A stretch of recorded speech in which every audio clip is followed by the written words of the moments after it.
আজ সকালে অবিনাশ বাবু এসেছিলেন। আমাকে বৈঠকখানায় খবরের কাগজ হাতে বসে থাকতে দেখে তিনি বললেন, ব্যাপার কি? শরীর খারাপ নাকি? সকালবেলা এভাবে হাত পা গুটিয়ে বসে থাকতে আপনাকে কখনো দেখেছি বলে তো মনে পড়ে না। এর আগে কখনো এইভাবে বসে থাকিনি, তাই দেখিনি। একটা নতুন যন্ত্র নিয়ে প্রায় ১.৫ বছর একটানা কাজ করে কাল সকালে সেটার কাজ শেষ হয়েছে। অর্থাৎ এক্সপেরিমেন্ট সফল হয়েছে। তাই ঠিক করেছি ৭ দিন বিশ্রাম নেব। আপনাকে পই পই করে বলেছি এবার রিটায়ার করুন।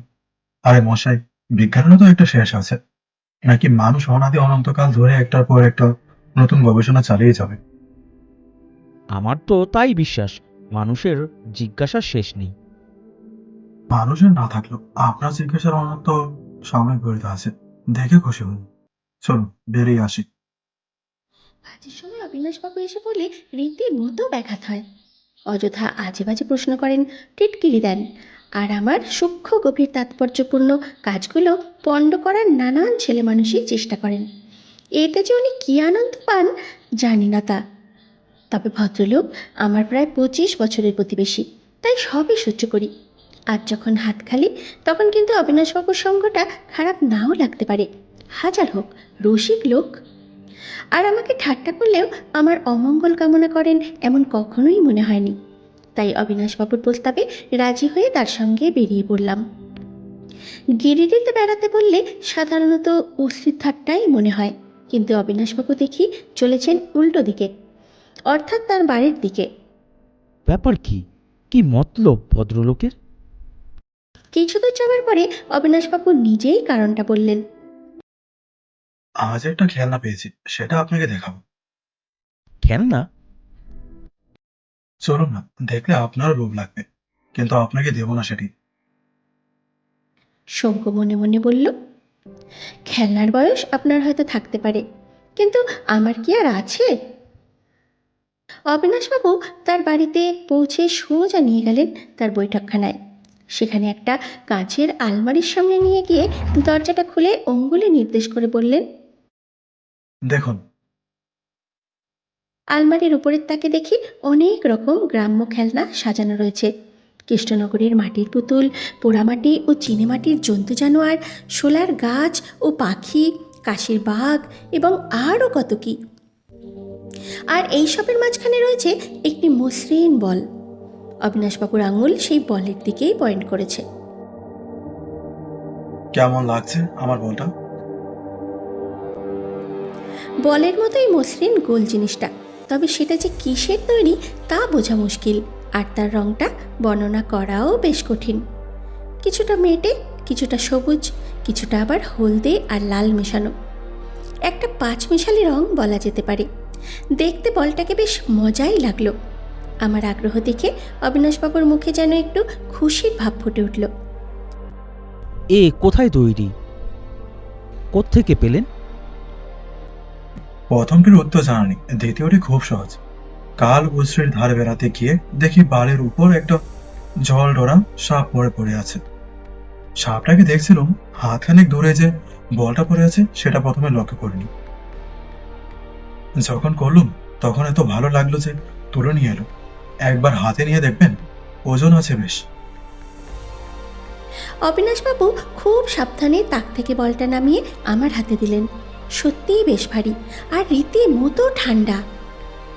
সাইজে একটা টেনিস বলের প্রায় দ্বিগুণ, কিন্তু হাতে নিয়েও বুঝতে পারলাম না সেটা কিসের তৈরি। মাটির ভাগ হয়তো কিছুটা আছে, কিন্তু তার সঙ্গে বোধহয় আরও কিছু মেশানো আছে।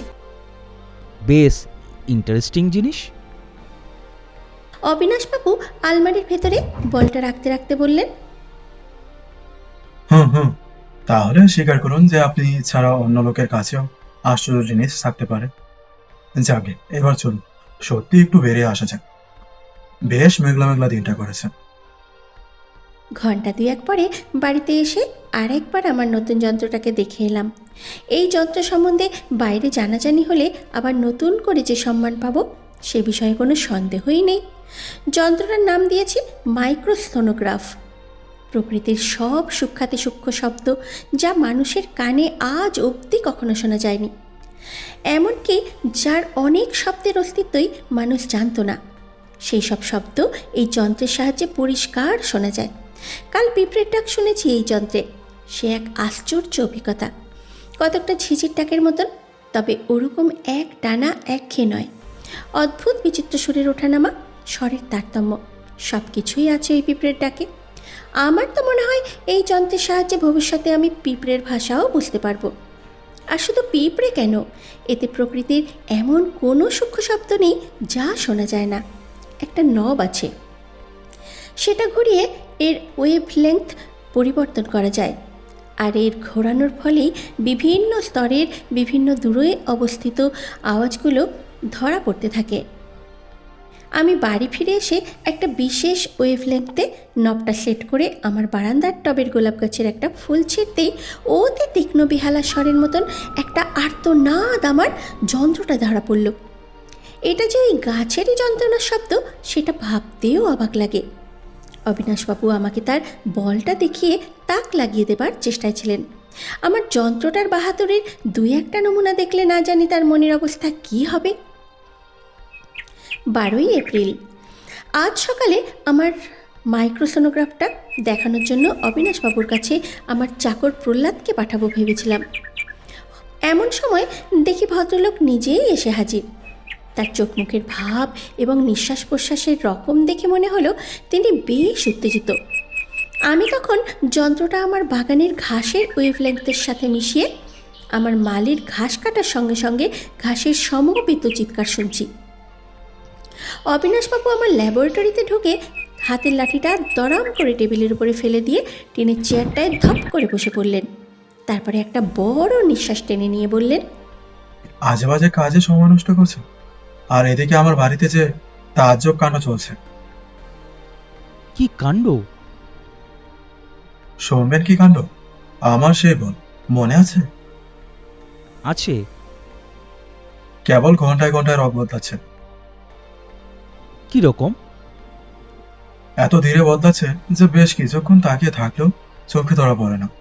কিন্তু আপনি যদি এখন দেখে আবার 2 ঘন্টা বাদে গিয়ে দেখেন, তাহলে চেঞ্জটা স্পষ্ট বুঝতে পারবেন। আমি তো না খাওয়া ভুলে গিয়ে কতদিন থেকে এই করছি। এখন কি রকম দেখলেন? এখন তো সকালের চেহারা সেদিনের সকালের চেহারাই মতোই। এখন যদি দেখেন তো সেদিনের মতোই দেখবেন, কিন্তু ঘন্টা খানেক পরে গেলে দেখবেন একবার অন্যরকম। সবচেয়ে আশ্চর্য ব্যাপার শুরু হয় সন্ধ্যা থেকে।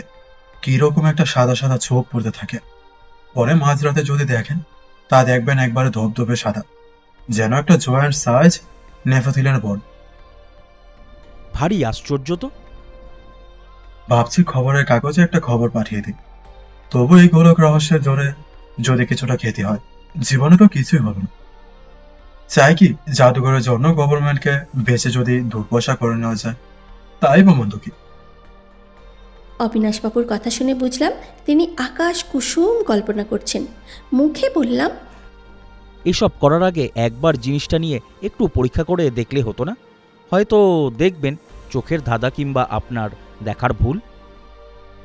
অবিনাশবাবু এবার যেন রীতিমতো রেগে উঠলেন। তড়াক করে চেয়ার থেকে লাফিয়ে উঠে লাঠিটা বগল দাবা করে নিয়ে বললেন, ভুল তো ভুল, আপনি থাকুন আপনার হাতুড়ি কারবার নিয়ে। আমি দেখি আমার বলের দৌলত কতখানি। এর প্রত্যুত্তরে আমাকে কিছু বলার সুযোগ না দিয়েই ভদ্রলোক হনহনিয়ে আমার ঘর থেকে বেরিয়ে গেলেন। বিকেলের দিকে অনুভব করলাম যে বলটা সম্পর্কে আমারও মনের কোণে কেমন যেন একটা কৌতূহল উকি দিচ্ছে। আমার যন্ত্রটা তখন একটু গন্ডগোল করছে, বোধহয় ভিতরে কোনো কন্ট্যাক্টের গোলমাল হয়েছে। সেটাকে পরে শোধরাবো স্থির করে অবিনাশবাবুর বাড়ির উদ্দেশ্যে বেরিয়ে পড়লাম। গিয়ে দেখি ভদ্রলোক তার বৈঠকখানার টেবিলের উপরে ঝুঁকে পড়ে অত্যন্ত মনোযোগ সহকারে একটা চিঠি লিখছেন।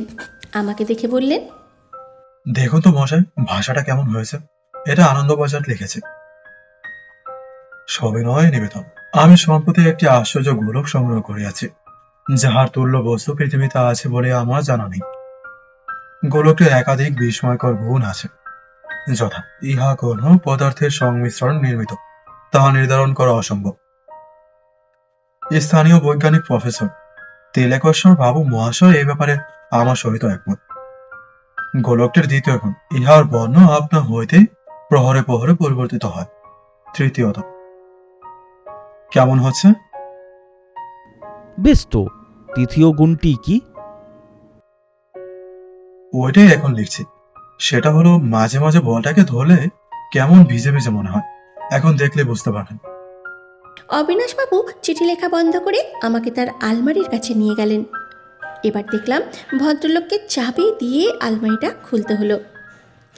হাত দিয়ে দেখুন, ভিজে টের পাবেন। আর ওই দেখুন কেমন সাদার ছোপ ধরতে আরম্ভ হয়েছে। আমি ডান হাতটা বাড়িয়ে বলটা ছুঁতেই আমার শরীরে একটা শিহরণ খেলে গেল। আসলে আর কিছুই না, দেখলাম যে বলটা শুধু ভিজে নয়, একেবারে বরফের মতো ঠান্ডা। সেদিনে যে তফাৎ দেখলেন তো। এবার বলি কি, কিছুক্ষণ আরো থেকে অনন্ত আরো কিছুটা পরিবর্তন দেখে যান। আমি ভেতরে বলে দিচ্ছি, আপনার রাতের খাওয়াটা এখানে ছাড়ুন, কেমন? গোলকের রূপান্তর দেখে সত্যিই আমার বৈজ্ঞানিক কৌতূহল অনেকখানি বেড়ে গিয়েছিল। তাই অবিনাশবাবুর অনুরোধে না করলে আমি নিজেই হয়তো আরও কিছুক্ষণ থেকে যাওয়ার প্রস্তাব করতাম। 5 ঘন্টা ধরে বলের রং পরিবর্তন লক্ষ্য করে এই কিছুক্ষণ হলেও বাড়ি ফিরেছি। অবিনাশবাবুর বাড়ি থেকে যখন বেরিয়েছি তখন রাত 11:30। বলটার চেহারা তখন সত্যিই একটা অতিকায় ন্যাপথালিনের গোলার মতো। আমার ইচ্ছে ছিল বলটাকে অন্তত একদিনের জন্য আমার কাছে এনে সেটাকে নিয়ে একটু গবেষণা করি, কিন্তু অবিনাশবাবু নাছোড় বান্দা। আমার উপরে টেক্কা দেওয়ার সুযোগ কি তিনি সহজে ছাড়েন? তার বিশ্বাস গিরিডিতে আমিও থাকি, তিনিও থাকেন, অথচ আমারই কেবল জগৎজোড়া নাম ডাক হবে আর তিনি অখ্যাত থেকে যাবেন। এটা নাকি ভারী অন্যায়। কাল একবার দুপুরের দিকে বলের চেহারাটা দেখে আসতে হবে। 13ই এপ্রিল। আজ অবিনাশবাবুর একটি গামছায় মুড়ে বলটাকে আমার কাছে দিয়ে গেছেন। আপাতত সেটা আমার ল্যাবরেটরিতে একটা টেবিলের উপরে কাঁচের ছাউনির তলায় সযত্নে রাখা রয়েছে। সারা দিন ধরে প্রাণ ভরে এর রং পরিবর্তন লক্ষ্য করছি। অবশ্য অবিনাশবাবু এলেন নাটকীয়ভাবেই। তিনি যখন গামছার পুটলি হাতে আমার বৈঠকখানায় ঢুকলেন তখন তার মধ্যে গতকালের উৎফুল্লতার লেশ মাত্রও ছিল না, বরং যেই ভাবটা ছিল সেটা তার ঠিক উল্টো, যেন তিনি একটা অন্যায় করে ফেলেছেন এবং তার জন্য একটা বিশেষ রকম মানসিক ক্লেশ ও অশান্তি ভোগ করছেন। আমি তখন সবে কফি খাওয়া শেষ করছি। অবিনাশবাবু ঘরে ঢুকে টেবিলের উপরে বল সমেত গামছাটি রেখে ধুতির খুঁটে কপালের ঘাম মুছতে মুছতে বললেন, না মশাই, আমাদের এসব জিনিস হ্যান্ডেল করা পোষায় না। এই রইল আপনার কাছে। কলকাতা থেকে সাংবাদিক এলে আপনার কাছেই পাঠিয়ে দেব। কি হলো? এক রাতের মধ্যে এমন কি হলো যে এত সাধের বলের উপর একেবারে বিতৃষ্ণা এসে গেল? আর বলবেন না মশাই, এই বল অতি সাংঘাতিক বল, একবারে শয়তান বল। জানেন, আলমারিটার মাথার উপর একটা টিকটিকি ছিল। সকালে দেখি মরে আছে। শুধু তাই নয়, আলমারির ভিতর থেকে ডজন খানেক মরা আরশোলা বেরিয়েছে। আমি না হেসে পারলাম না। বিনি পয়সা এমন একটা ইনস্টিকটিক সাইট পেয়ে গেলেন আর আপনি তাই নিয়ে আফসোস করছেন? আরে মশাই, শুধু ইনসেক্ট হলে তো কথাই ছিল না। আমার নিজেরই যে কেমন জানি গাল গোলানো ভাব হচ্ছে। দিনরাত জেগে বদলটার রং বদলানোর লক্ষ্য করেছিলেন না? তা করেছি। তার মানে ঘুমের অভাব হয়েছে, তাই নয় কি? তা হয়েছে। তবে গা গোলানোর কারণ তো পরিষ্কার। কে জানে মশাই, হতে পারে, কিন্তু তাও বলছি এই বল আপনার কাছেই থাক। কেমন জানি উৎসাহ চলে গেছে, বুঝছেন না? আমি মনে মনে যা বুঝলাম তা হলো এই, অবিনাশবাবু তো বিজ্ঞান মানেন না, তিনি যেটা মানেন সেটা হলো কুসংস্কার। বলটার কাছাকাছি কটা পোকামাকড় মরতে দেখেই তার ধারণা হয়েছে যে বলটার মধ্যে বুঝি কোনো শয়তানি শক্তি লুকানো আছে। তবে অবশ্য আশ্চর্য হওয়ারও কোনো কারণ নেই। আমার দিক থেকে দেখলেই ঘটনাটা লাভজনকও বটে। তাই আমি দ্বিরোক্তি না করে বলটা রেখেই দিলাম। এখন রাত 12:30। সকাল 8টা থেকে কাচের ঢাকনার বাইরে থেকে বলটার রং পরিবর্তন লক্ষ্য করছি। সকালে মেটে সবুজ, লাল আর হলদে রঙের খেলা। দুপুরের দিকে লাল আর হলদেতে কমে আসে, সবুজটা আরও গাঢ় হয়। বিকেলের দিকে সবুজটা ক্রমশ লাল আর কমলার দিকে যেতে থাকে। তারপরে যত সন্ধে হয় সেটা হয়ে আসে টক টকটকে লাল, যেন বলটা একটা পাকা আপেল। সন্ধ্যে 7টা থেকেই লক্ষ্য করছি বলের সমস্ত রং চলে গিয়ে কেমন যেন একটা ছাই ছাই রুক্ষ ভাব নেয়। 10টা নাগাদ সেই ছাই রঙের উপরে সাদার ছোপ পড়তে থাকে। এখন বলটা একেবারে ধপধপে ঝকঝকে সাদা, তার উপরে আমার 150 পাওয়ার ইলেকট্রিক লাইট পড়েছে, যেন তা থেকে জ্যোতি বিচ্ছুরিত হচ্ছে। কাচের ছাউনির ভেতরে একটা আবছা কুয়াশার মতো কি যেন জমা হচ্ছে, বরফ থেকে বাষ্প বেরোলে যেমন হয় কতকটা সেই রকম। কালকের দিনটাও এই রং পরিবর্তন স্টাডি করে পরশু বলটাকে আমার টেবিলের উপর ফেলে এর একটা কেমিক্যাল অ্যানালাইসিস করার ইচ্ছে। 14 এপ্রিল। কাল সারা রাত নিউটন কেঁদেছে। বলটা আনার পর থেকেই লক্ষ্য করছি তার মেজাজটা কেমন যেন খিটখিটে হয়ে গেছে। কাল সারা দিনে অনেকবার দেখেছি সে এক দৃষ্টে বিরক্তভাবে কাচের ঢাকনাটার দিকে চেয়ে আছে। কী কারণ কে জানে।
নিউটন দরজার চৌকাঠির উপরে পিঠ উঁচিয়ে লেজ ফুলিয়ে দাঁড়িয়ে আছে, তার দৃষ্টি সোজা বলের দিকে।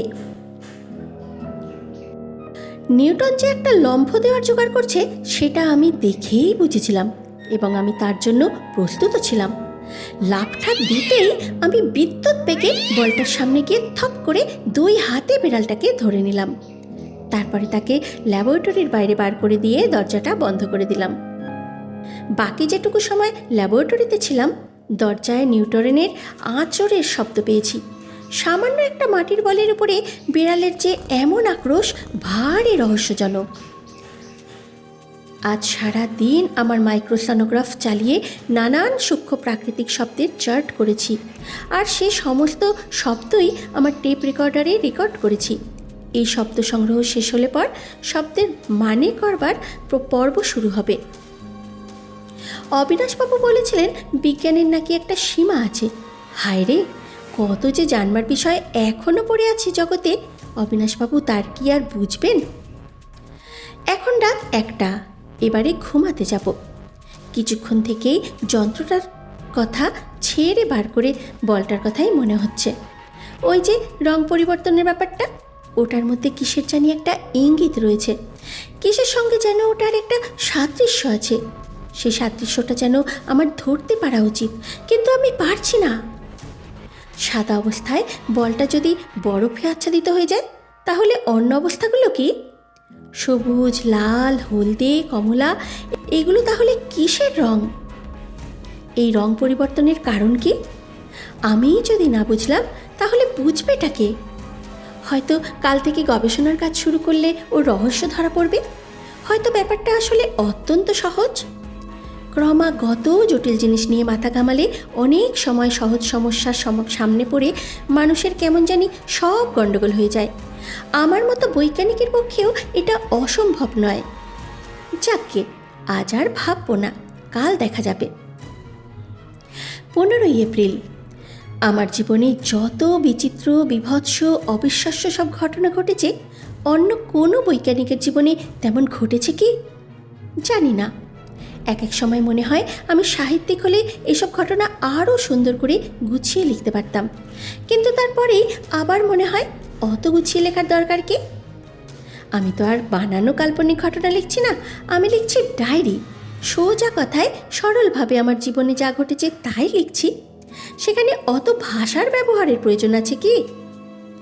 যাই হোক, এবার যথাসম্ভব পরিষ্কার করে মাথা ঠান্ডা করে এই কিছুক্ষণ আগেকার ঘটনাটি লেখার চেষ্টা করা যাক। কাল রাতে ডায়েরি লেখা শেষ করে বিছানায় শুয়েও কিছুতেই ঘুম আসছিল না। আমি কাল লিখেছিলাম, এই রং বদলানোর মধ্যে যেন একটা বিশেষ ইঙ্গিত আছে, যেটা আমি ঠিক বুঝে উঠতে পারছিলাম না। বিছানায় শুয়ে ওটা নিয়ে ভাবতে ভাবতে হঠাৎ যেন অজ্ঞানতার অন্ধকারে একটা আলো দেখতে পেলাম। পরপর রঙের পরিবর্তনগুলো আর একবার ঝালিয়ে নিলাম মনের মধ্যে। মাঝরাতে বলটা সাদা, তারপরে সকালের দিকে ক্রমেই সাদাটা চলে গিয়ে হলদে, লাল, সবুজ একটা জমকালো রঙের খেলা শুরু হয়। দুপুর যত এগিয়ে আসে তত সবুজটা গাঢ় হতে থাকে। হলদে, লাল ইত্যাদি উজ্জ্বল রঙগুলো কমে গিয়ে বলটা ক্রমশ একটা গম্ভীর অথচ স্নিগ্ধ চেহারা নেয়। তারপর বিকালের দিকে সবুজ জায়গাগুলো আস্তে আস্তে লাল আর খয়েরি মেশানো একটা অবস্থায় পৌঁছায়। শেষ পর্যন্ত সন্ধ্যের দিকে একটা ছাই ছাই ভাব, আর রাত বাড়লে আবার সাদার ছোপ ধরা শুরু। কিসের সঙ্গে মিল এই পরিবর্তনের? আমার এখনও স্পষ্ট মনে আছে, বৈঠকখানার দেয়ালের ঘড়িতে 2টো বাজার শব্দের সঙ্গে সঙ্গে এই প্রশ্নের উত্তরটা হঠাৎ বিদ্যুতের ঝলকের মতো আমার মাথায় এসে গেল। আমাদের পৃথিবীর ঋতু পরিবর্তনের সঙ্গে এই বলের রং পরিবর্তনের আশ্চর্য মিল। তফাৎ কেবল এই যে পৃথিবীতে যে পরিবর্তন ঘটতে 1 বছর লাগে, এই বলের ক্ষেত্রে সেটাই ঘটেছে মাত্র 1 দিনে, অর্থাৎ 24 ঘন্টায়। রাত 12টায় এই বলের চরম শীতের অবস্থা। তখন এই সবটাই যেন বরফের আবরণে ঢাকা। তারপরে সেটা কমে গিয়ে সূর্যোদয়ের সময় থেকে লাল, হলদে, সবুজের খেলায় শুরু হয় এর বসন্তকাল। সূর্য যতই মাথার উপরে উঠতে থাকে এই বল ততই গ্রীষ্মের দিকে এগোয়, আর রঙের বাহারও কমে আসে। গ্রীষ্মের পর বিকেলের দিকে বর্ষা এলে বলটায় হাত দিলে ভিজে ভিজে থাকে। সূর্যাস্তের সময় থেকে এই শরৎকাল, সন্ধ্যা বাড়লে প্রথম সাদার ছোপে হেমন্তকাল, আর সেই সাদা বেড়ে গিয়ে মাঝরাতে রাত 12টায় আবার চরম শীতের অবস্থা। এই বলটি কি তাহলে আমাদের পৃথিবীরই একটা ক্ষুদে সংস্করণ, নাকি এটা একটা স্বতন্ত্র গ্রহ, যে সেখানে ঋতু পরিবর্তন আছে, প্রাণ আছে, প্রাণী আছে? আমি জানি এই বিশ্বব্রহ্মাণ্ডে অসম্ভব বলে প্রায় কিছুই নেই, কিন্তু এই ক্ষুদ্রাতি ক্ষুদ্র গ্রহের কথা আমি পর্যন্ত স্বপ্নে ভাবতে পারিনি। আমার চিন্তাধারা হয়তো অবিচ্ছিন্নভাবেই চলত, কিন্তু হঠাৎ একটা অদ্ভুত শব্দে তার গতি ব্যাহত হলো। শব্দটা আসছে একতলা থেকে, সম্ভবত আমার ল্যাবরেটরি থেকেই। নিউটন আজ আমার ঘরেই শুয়েছিল, সেও দেখি শব্দটা শুনেই কান খাড়া করে সোজা হয়ে উঠে বসেছে। ওর হাব ভাব দেখে আমি ওকে কোলে তুলে নিলাম, তারপরে ওকে নিয়ে একতলায় রওনা দিলাম ল্যাবরেটরির উদ্দেশ্যে। সিঁড়ি দিয়ে নামতে নামতেই শব্দটা আমার কানে আরও স্পষ্ট হয়ে উঠল।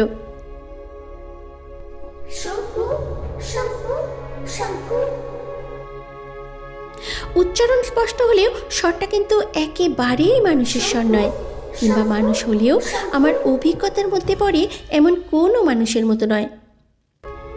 ল্যাবরেটরির দরজা খুলে ঢুকতেই শব্দটা যেন 4 গুণ বেড়ে গেল। আর নিউটনের সেই কি প্রচণ্ড আস্ফালন! কোনো রকমে তাকে বগল দাবা করে এগিয়ে গেলাম আমার টেবিলের দিকে। শব্দটা আসছে আমার যন্ত্রটা থেকে, বলের দিক থেকে নয়। আমি এসে দাঁড়াতেই চিৎকারটা থেমে গেল। তারপরে প্রায় আধ মিনিট সব চুপচাপ। আমার বগলের তলায় বুঝতে পারলাম নিউটন থরথর করে কাঁপছে। হঠাৎ আবার তীক্ষ্ণ স্বরে সেই চিৎকার শুরু হলো। টেরাটন টেরাটন টেরাটন গ্রহ থেকে বলছি। শঙ্কু, তুমি আমাদের কথা শুনতে পাচ্ছ? আমি কি বলবো, আমার নিজের কানকেও বিশ্বাস করাই কঠিন হয়ে পড়েছিল। শঙ্কু, আমাদের কথা শুনতে পাচ্ছ? তোমার মাইক্রোসোনোগ্রাফ যে ওয়েভলেন্থে রয়েছে সেই ওয়েভলেন্থেই আমরা কথা বলছি। শুনতে পাচ্ছ তো? শুনতে পেলে হ্যাঁ বলো। আরো কথা আছে। পাচ্ছি শুনতে। কি বলবো বলো? আমরা তোমার ঘরে বন্দি। বুঝতে পারছি তুমি না জেনে এই কাজ করেছো, কিন্তু করে অন্যায় করেছো। আমরা সৌরজগতের ক্ষুদ্রতম গ্রহ, কিন্তু তাতে তাচ্ছিল্য করার কোনো কারণ নেই। পৃথিবীর যে 5 লক্ষ গুণ বড় গ্রহ সৌরজগতের বাইরে রয়েছে। আমাদের শক্তি আমাদের আয়তনে নয়, আমাদের শক্তি আমাদের বিজ্ঞানে, আমাদের বুদ্ধিতে। তোমাদের পৃথিবীর যে সম্পদ সে অনুপাতে আমাদের টেরাটন গ্রহের সম্পদ লক্ষ গুণ বেশি। আমরা কক্ষচ্যুত হয়ে পৃথিবীতে এসে পড়েছি, জলের মধ্যে পড়েছিলাম, তাই আমাদের কোনো ক্ষতি হয়নি, কারণ আমরা মাটির নিচে বাস করি। কিন্তু তোমার ওই কাছের আচ্ছাদন আমাদের পক্ষে অত্যন্ত ক্ষতিকর, কারণ অক্সিজেন আমাদের পক্ষে অত্যন্ত প্রয়োজনীয়। মানুষের যেমন এই জিনিসটা দরকার, তেমনি আমাদেরও। এমনিতে মানুষের সঙ্গে আমাদের তফাৎ সামান্য, তবে আমাদের বুদ্ধি অনেক গুণ বেশি। আর আয়তন আমাদের এতই ছোট যে তোমাদের সাধারণ মাইক্রোস্কোপে আমাদের দেখা যাবে না। কয়েক মুহূর্তের জন্য কথা থেমে গেল। আমি যে এর মধ্যে কখন চেয়ারে বসে পড়েছি তার নিজেই ঠাহর পাইনি। তোমার কাছে আমাদের অনুরোধ, কাছের আচ্ছাদন খুলে ফেলো। আমাদের আয়ু এমনিতেই কমে এসেছে। একটা আস্ত গ্রহের সমস্ত অধিবাসীদের হত্যা করার অপরাধের ভার কি তুমি সারা জীবন বইতে পারবে? তাই অনুরোধ করছি, আমাদের মুক্তি দাও। তুমি বৈজ্ঞানিক, আমাদের সম্বন্ধে তোমার মনে কোনো রকম সহানুভূতির ভাব নেই? একটা প্রশ্ন মনের মধ্যে খোঁচা দিচ্ছিল, এবার সেটা না জিজ্ঞাসা করলে পারলাম না। তোমার মধ্যে কি এমন কোনো ক্ষমতা আছে যাতে তোমরা তোমাদের চেয়েও আয়তনে অনেক বড় প্রাণীকে হত্যা করতে পারো? কিছুক্ষণ কোনো উত্তর নেই। আমি আবার বললাম, আমার প্রশ্নের উত্তর দাও। গত কয়েকদিনের মধ্যে তোমাদের কাছাকাছি যত প্রাণীর মৃত্যু হয়েছে তার মধ্যে কি তোমরাই দায়ী? এবারে আমার প্রশ্নের উত্তরে একটা পাল্টা প্রশ্ন এলো। ভাইরাস কাকে বলে জানো? নিশ্চয়ই। কাকে বলে? আমার ভারী অপমান বোধ হচ্ছিল, তবুও উত্তর দিলাম, রোগ বহনকারী বিষাক্ত বীজকে বলে ভাইরাস। ঠিক। এই ভাইরাসের আয়তন কি? মাইক্রোস্কোপে দেখতে হয়। ঠিক, কিন্তু এই বীজ থেকে একটা ছোট শহরের লোক নিশ্চিহ্ন হয়ে যেতে পারে, সেটা জানো? শুধু শহর কেন, একটা সম্পূর্ণ দেশের লোকসংখ্যা লোপ পেয়ে যেতে পারে। মহামারীর কথা কে না জানি। ঠিক। এখনো কি বুঝতে পারছো না আমাদের ক্ষমতা কোথায়? তোমরা কি ভাইরাস ছড়িয়ে দাও? ছড়িয়ে দেবো কেন? তাহলে কোনো উত্তর নেই। আমি অনুভব করলাম আমার ভেতরের জামাটা ঘামে ভিজে উঠেছে। একটা সাংঘাতিক সন্দেহ মনের মধ্যে জেগে উঠেছে। এই গ্রহের অধিবাসীরা কি তাহলে এক একটি মূর্তিমান ভাইরাস? শঙ্কু, শঙ্কু! সমস্ত আর্তনাদ ছাপিয়ে আবার সেই ডাক, শঙ্কু, শঙ্কু, শঙ্কু! কি বলছো? কাঁচের ঢাকনা খুলে দাও, খুলে দাও। আমরা মরতে চলেছি। আমাদের প্রাণ তোমার হাতে। হত্যার প্রাণ করো না। সারাটা জীবন বিনোদন চালা। কণ্ঠস্বর ক্ষীণ হতে ক্ষীণতর হয়ে এলো। আমি যেমন চেয়ারে বসেছিলাম তেমনই বসে রইলাম। একটা প্রচণ্ড দ্বন্দ্ব মনের মধ্যে গভীর উদ্বেগের সৃষ্টি করছিল, কিন্তু তা সত্ত্বেও বুঝতে পারছিলাম আমার কর্তব্য কী। টেরাটাম গ্রহের প্রাণীদের বাঁচাতে গিয়ে পৃথিবীর মানুষের জীবন বিপন্ন করা চলে না। আমার মাইক্রোসনোগ্রাফে শব্দ কমে আসছে, কথা থেমে গেছে। এখন কেবল তীব্র তীক্ষ্ণ আর্তনাদ। সে আর্তনাদ ক্রমশ হাহাকারে পরিণত হলো। তারপরে সেই হাহাকারও মিলিয়ে গিয়ে রইল এক গভীর নিস্তব্ধতা। আমি আরও মিনিটখানেক অপেক্ষা করে আমার যন্ত্রের সুইচটা বন্ধ করে দিলাম। তারপরে আস্তে আস্তে বলটার কাছে হেঁটে গিয়ে কাচের ঢাকনাটা তুলে ফেললাম। ঘড়িতে ভোর 5টার ঘন্টা বাজছে, কিন্তু টেরাটামে বসন্তের রং ধরেনি।